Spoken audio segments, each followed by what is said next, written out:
In 1940, an Irish rebel boarded a Nazi submarine. He had no passport, no allies in the world, and no intention of returning quietly.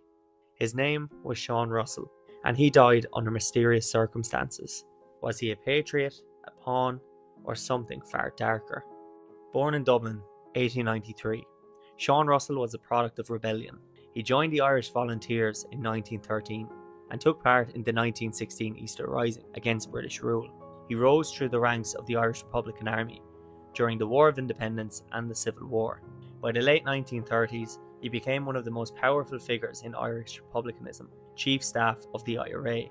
However, by then, the British still held Northern Ireland, and the IRA had shifted focus. A new plan: take the fight to England directly.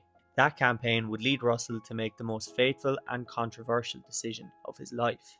In 1939, the IRA launched the S Plan, a bombing and sabotage campaign targeting infrastructure across Britain. It caused damage, injuries, and political panic, but it also exposed the IRA's weakness. They lacked resources, weapons, and training. They needed help.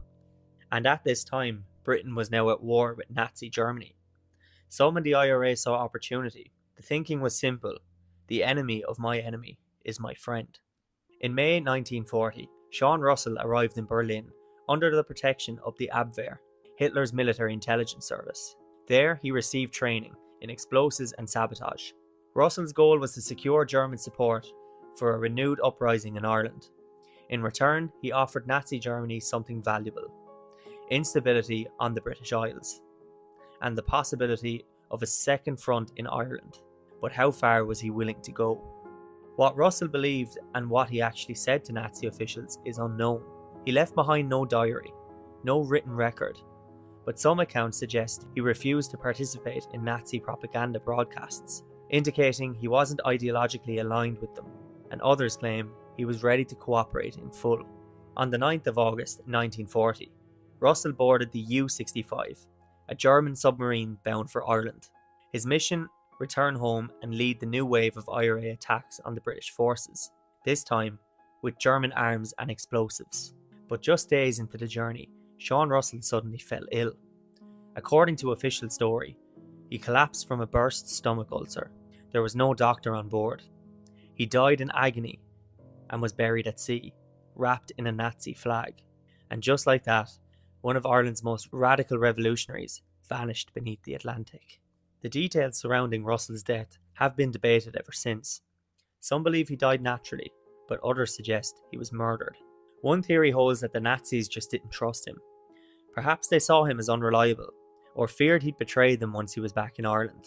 British intelligence also had been tracking Russell for months. Was his voyage compromised from the start?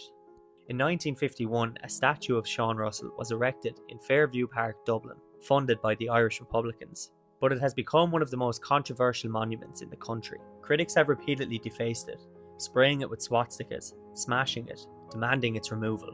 But supporters argue Russell never supported the Nazi ideology, and that he was a patriot who made desperate choices in desperate times.